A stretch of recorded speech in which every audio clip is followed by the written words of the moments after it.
Chinese Premier Li Keqiang and German Chancellor Angela Merkel held a video conference on Thursday to discuss cooperation amid the COVID-19 pandemic. But as China and the EU clash on a number of issues, what role is Germany playing? As the world faces an economic downturn, what makes the relationship so crucial right now?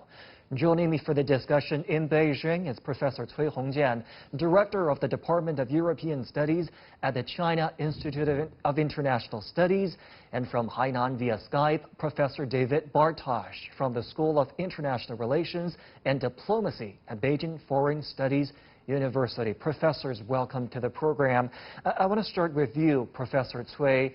Trade and investment obviously are very important to both China and Germany at the moment, especially given the backdrop of global economic downturn as a result of the COVID-19 pandemic.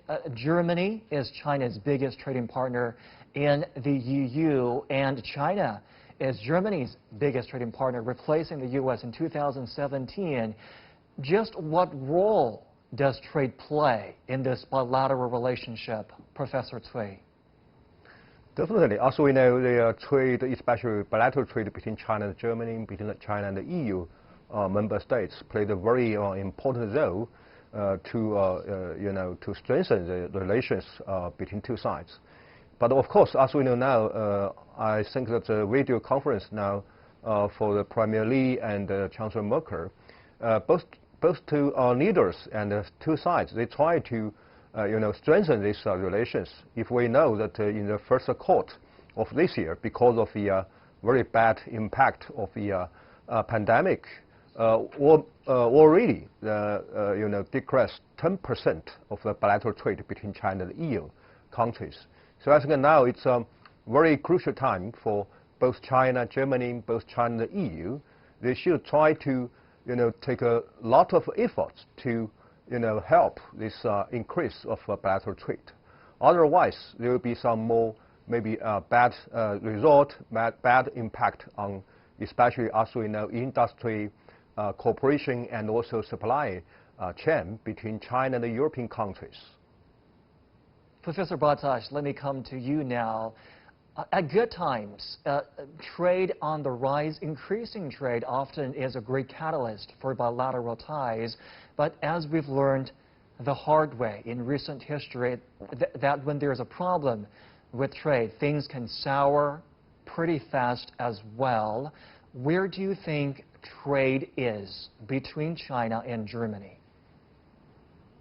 We know that actually the trade relations, Germany's trade relations with other countries, of course, have severely diminished because of the current crisis. But you have to see that the relationship with China is the one that is actually less affected.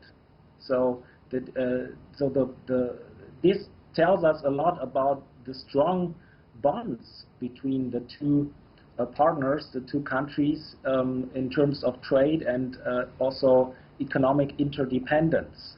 So I think actually that we should see this situation as something completely new. What we are witnessing here is a complete shift, not just in terms of economic problems of world economy, but also a complete shift in consciousness.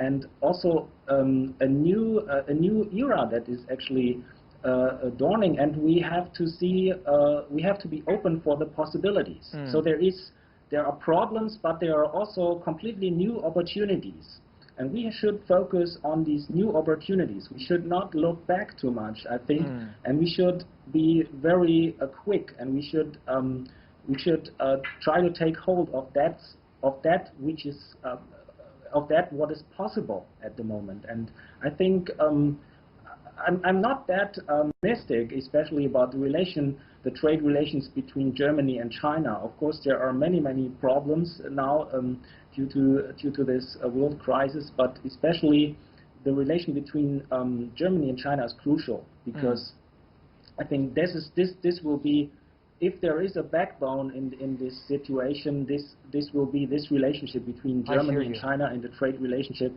that's very important in this context, I think. A strong bond they have, a strong bond that is being tested in those very trying times, a strong bond that could use a boost. That's pretty much the message from Angela Merkel during that phone call, yes. that video conference with Chinese Premier Li Keqiang.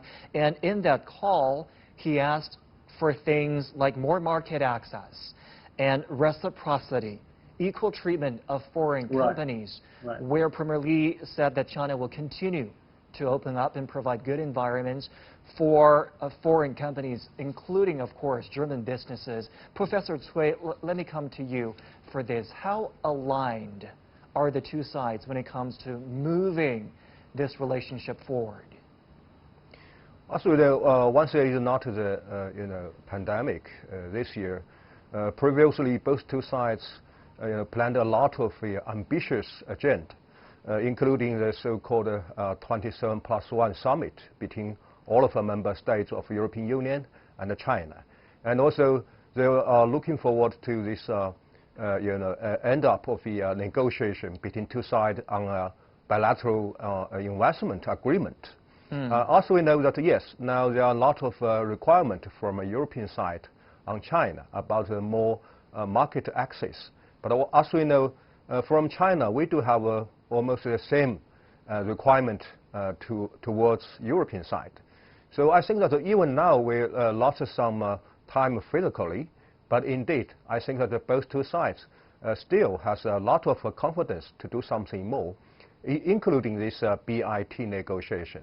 Also, we know once there is a negotiation, once there is an agreement between China and the European side, certainly there will be more stable, mutual investment, and also on the basis of the mutual and equal treatment, and also this maybe to some degree to give a very positive response to European side about this so-called reciprocity.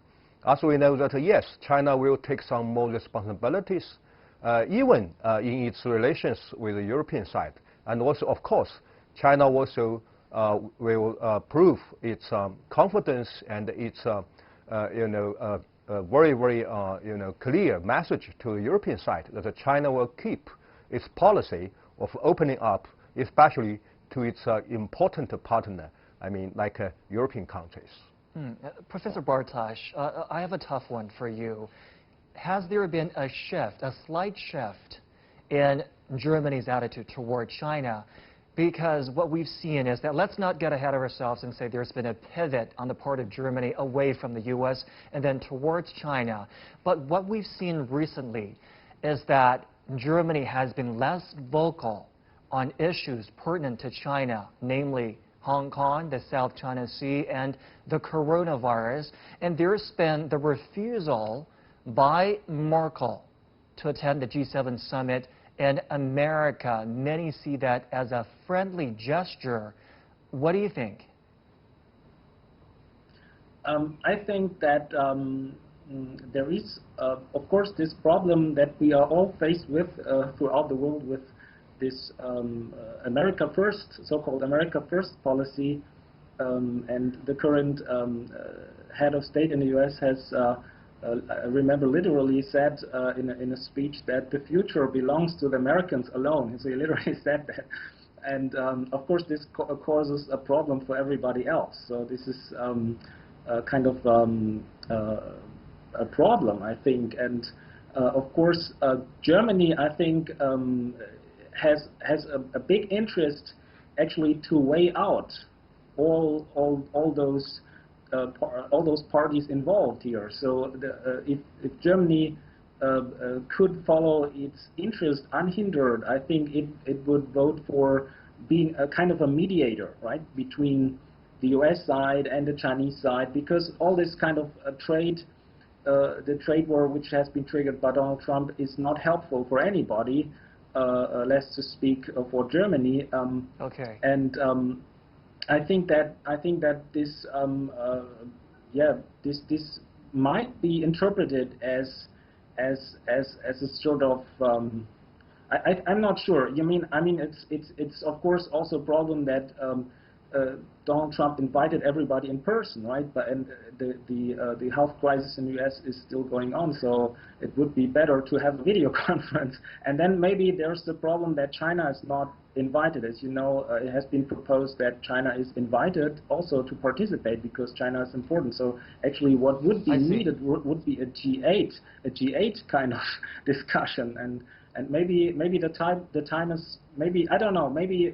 All right, we're running out of time here. Let me also get the cycle. take from Okay. Professor Cui. Professor Cui, we have about 30 seconds for this. In this very tough balance that Germany is trying to strike between China and the U.S., is Germany shaping up to be a mediator between the two sides? What does Germany have to gain or lose?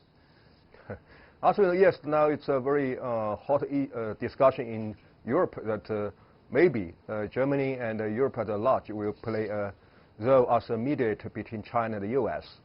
But I think, yes, hopefully that European countries, including especially Germany, they could do something more to help the, to stabilize this situation, especially once there are some more tensions between China and the U.S. on some issues, like as we know, the WTO reform, and also maybe some other regional hot issues. But at the other Professor Cui, side, I got to run for time. I thank you so much, Professor Cui Hongjian and Professor David Bartosch, for your insight on this topic, and we thank you for your company.